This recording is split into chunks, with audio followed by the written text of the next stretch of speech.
Friends ఈ రోజు అద్దాలు మనం చూపించుకున్నాం. వాళ్ళు కొరియర్లో పంపించేవాళ్ళంటే మాకు తెలియక వాళ్ళు ఫోన్ చేయగానే వచ్చేసాం.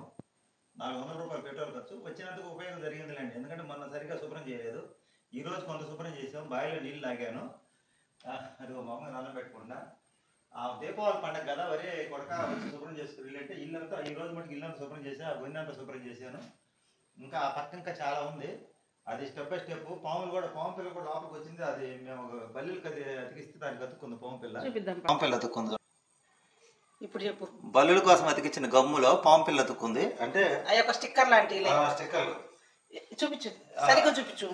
చూసారా, మనుషులు లేపేసరికి పాములు కూడా వచ్చేస్తాయి. బల్లులు పాములు మనం ఎంత జాగ్రత్తగా చేసినా ఇదిగో బల్లులు చూడు. ఇలాంటి స్టిక్కర్లుకి మేమేంటంటే బల్లులు దెబ్బకి మా అమ్మాయి అంటిస్తే బల్లులు విపరీతంగా ఉండే.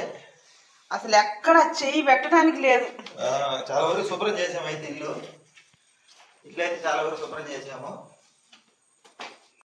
మన ఇంట్లో మనం మనుకుంటే ఆ ఫీల్ ఆ కిక్కు వేరు. ఇదంతా చూడండి పైన చూడండి అంత నెమ్మొచ్చింది చూడండి. స్లాబ్ ఇది హాల్ వరకే దెబ్బతింది. స్లాబ్ ముందు పక్క పంచ బాగానే ఉంది, వెనక పక్క వంటగది బాగానే ఉంది, వెనక పక్క బాత్రూమ్ అది కూడా బాగానే ఉంది. ఈ హాల్ వరకే దెబ్బతింది. మొత్తం కాగుతుంది. హాల్ వరకే ముందు పక్క అంతా బాగానే ఉంది.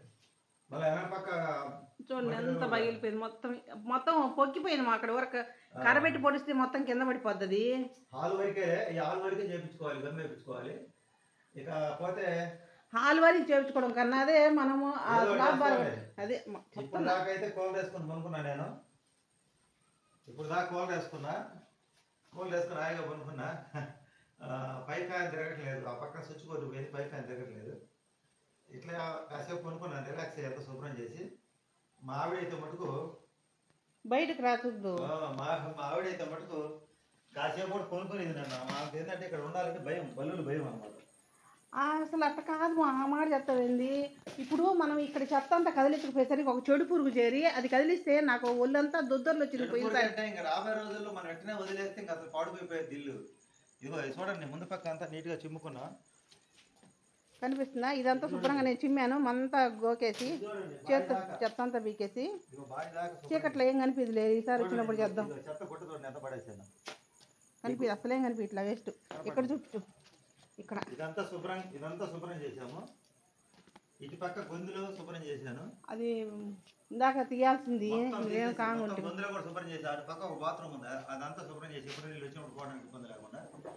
ఇంకా కనీసం నెలకు ఒకసారి వస్తే కానీ శుభ్రం కాదు. మేము 3 నెలలు రాకపోయేసరికి ఇల్లంతా పాడుపడిపోయింది. పాములు కూడా ఇస్తుంది లోపలికి.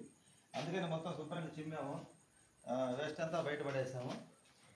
పాములు ఒకటి బల్లులు అసలు చెయ్యి పెట్టడానికి యాడ్ నుంచి ఒకసారి అటు ఇటు జంపు చేస్తాయి బల్లులు. ఇంత పిల్లల కాడి నుంచి అంత పిల్లల కాడి.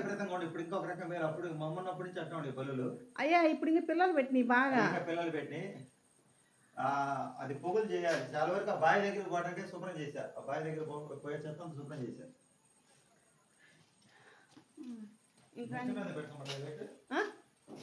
ఇంకా కానీ తాళాలు వాచి తీసుకొని అది అక్కడే ఉంచి తాళాలు వేసి ఇంకా హాల్లో లైట్ ఉంచి సరిపోద్ది. నా phone, hand bag, water bottle, పురుగులు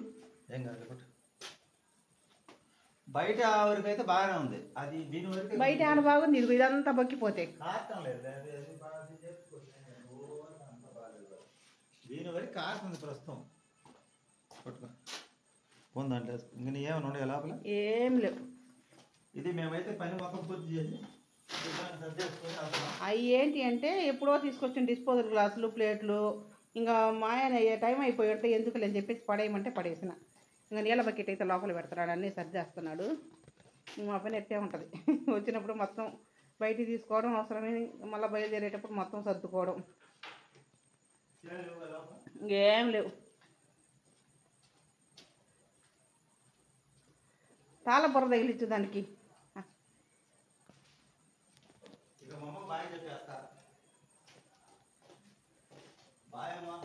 దీపావళి పండుగ రోజు ఇల్లు శుభ్రం చేశాను. నువ్వు ఉన్నప్పుడు ఏమో ఇది రిపేర్ చేసుకోవాలి. నువ్వు పోయిన తర్వాత నా వల్ల కాకుండా మా అమ్మ బాగా చెప్పా. పోయినసారి దీపావళి కూడా చట్నీ శుభ్రం చేశాను.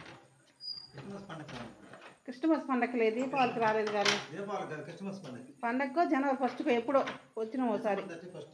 ఉమ్.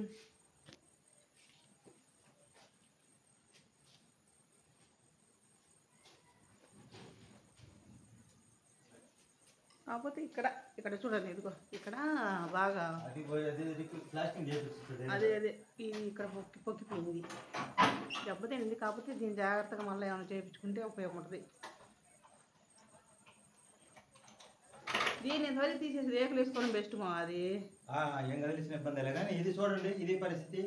నేనైతే లైటే ఉంచుతున్నాను, లోపల లైట్ ఇచ్చాను, బయట లైట్ ఇచ్చాను. ఇల్లు శుభ్రం చేయించుకుంటారు, 2 సార్లు కల్లోకి వచ్చింది, అందుకని వచ్చి శుభ్రం చేయాల్సి వచ్చింది. ఇది ఈరోజు వీడియో. ఇంకా తాళం వేసేది కూడా చూపిస్తారు. మేము ఎప్పుడు ఎక్కడికి వెళ్ళినా ఈ బండి మీదే జర్నీ చేస్తాము. మాకేంటంటే బస్సు అలవాటు లేదు నాన్న. బండి మీద జర్నీ చేయడం ఒకటి. మనకి బస్సుకి వెళ్తే ఏమైందంటే టైం సేవ్ కాదండి. ప్రతి ఒక్క చోట బస్ స్టాండ్కి బస్సు లేట్ అవుతుంటుంది. అదే బండి అనుకో మాకు చాలా సమయం సేవ్ అయ్యిద్ది. అందుకని మేము బండి మీద వెళ్తూ ఉంటాం.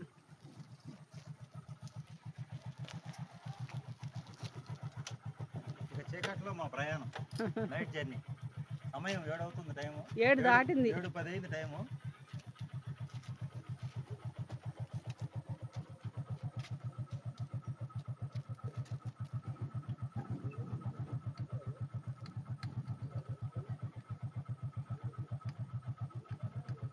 చూశారు కదండి, మధ్యాహ్నం మేము మధ్యాహ్నం 3 గంటలకు బయలుదేరాము. మా ఊరి నుంచి 2:30 బయలుదేరాము. కరెక్ట్గా మా ఇంటి మీదకి ఇటు వెళ్ళి ఒంగోలు హాస్పిటల్కి వెళ్ళి 4:30 కల్లా వెళ్ళాము అక్కడికి. 2 గంటల జర్నీ హైవే రోడ్డు మీద. మేము ఈసారి పొదుల మీదకి రాలేదు, కందుకూరు మీదుగా సింగరాయకొండ మా ఇంటి మీదుగా వెళ్ళాం. ఇప్పుడు వచ్చేసి మళ్ళీ ఇటే వెళ్తున్నాం రిటర్న్. ఎందుకంటే మన ఇంటికి రావాలి కదా, మా ఇంటికి రావాలి కాబట్టి, శుభ్రం చేసుకోవాలి కాబట్టి మళ్ళీ ఇటే వచ్చి వెళ్తున్నాం. కాకపోతే అటుకి ఇటుకి అప్ అండ్ డౌన్ 20 కిలోమీటర్లు పెరిగింది. అయితే జర్నీ చాలా హాయిగా ఉంటుంది, ట్రాఫిక్ పెద్దగా ఉంటుంది. ఇటు డబుల్ రోడ్డు బారికి, అటు గ్రానైట్ క్వారీలు దాకా దాదాపు ఒక 30 కిలోమీటర్ల జర్నీ భలే ఇబ్బందిగా ఉంటుంది, భలే ట్రాఫిక్. ఇటు అయితే మాకు అంత ట్రాఫిక్ ఉండదు. బార్కి డబుల్ రోడ్డు ఇటు కూడా. కందుకూరు మీదగా మాకైతే ప్రయాణానికి చాలా హ్యాపీగా ఉంటుంది. నైట్ జర్నీ ఇంకా చూడండి. 7:30కి చీకట్లో ప్రయాణం అయింది. మేము బయలుదేరేటప్పుడు అక్కడ మా ఇంటి పక్కన వాళ్ళు కొంచెం మాట్లాడడం లేట్ అయింది. మొత్తం 7:30కి బయలుదేరాము. ఇంకా కందుకూరు వచ్చేసరికి ఇంచుమించుగా మాకు టైము 7:50 దాకా అయింది. మా ఆవిడ ఆకలి అవుతుంది, టిఫిన్ చేయాలంటే అక్కడ బోండా వడ తీసుకొని తిని కందుకూరులో తిని బయలుదేరాము. ఈ చీకట్లో ప్రయాణం చాలా జాగ్రత్తగా చేయాలి. అయితే రోడ్డు బాగుంది. కందుకూరు దాటిన తర్వాత మనకి ముత్తరాజపాలెం దాకా కొంచెం రోడ్డు అక్కడక్కడ గుంతలు ఉంటుంది, కొంచెం జాగ్రత్తగా ఉండాలి. ముత్తరాజపాలెం నుంచి ఇంకంతా ఎత్తిన రోడ్డు బాగుంటుంది అనమాట. కందుకూరు దాకా కూడా బాగానే ఉంటుంది. ఈ చీకట్లో ప్రయాణం చేసేటప్పుడు పురుగులు ఈ కళ్ళల్లో పడుతుంటాయి, దోమలు పడుతుంటాయి, జాగ్రత్తగా ఉండాలి. ఈ చీకట్లో చూడండి ప్రయాణం. నేను మామూలు పొగలైతే బాగా బండి స్పీడ్ పెట్టిస్తాను, కానీ చీకట్లో ప్రయాణం మటుకు నేను చాలా జాగ్రత్తగా తోలుతానండి బండి. ఎందుకంటే మనం ఏ చిన్న పొరపాటు చేసినా నా గ్లామర్ బండికి కొంచెం లైటింగ్ తక్కువ వస్తుంటుంది, అందువల్ల జాగ్రత్తగా పోవాలి. నేను ఊర్లో ఉన్నప్పుడు కానీ ఊర్ల దగ్గరికి వచ్చినప్పుడు కానీ చాలా స్లో అయిపోతా. ఊరు దాటిన తర్వాత స్పీడ్ పోతా. డ్రైవింగ్లో చాలా జాగ్రత్తగా ఉంటాను నేను. కందుకూరులో వచ్చేసి పెట్రోల్ కొట్టించుకున్నా. అంటే మా పోయేటప్పుడు 300 రూపాయలు పెట్రోల్ కొట్టించాను. మొత్తం 182 కిలోమీటర్లు కాబట్టి పెట్రోల్ కొట్టించుకొని బయలుదేరడం జరిగింది. ఇది ఈరోజు వీడియో. నచ్చితే లైక్ చేయండి, సపోర్ట్ చేయండి.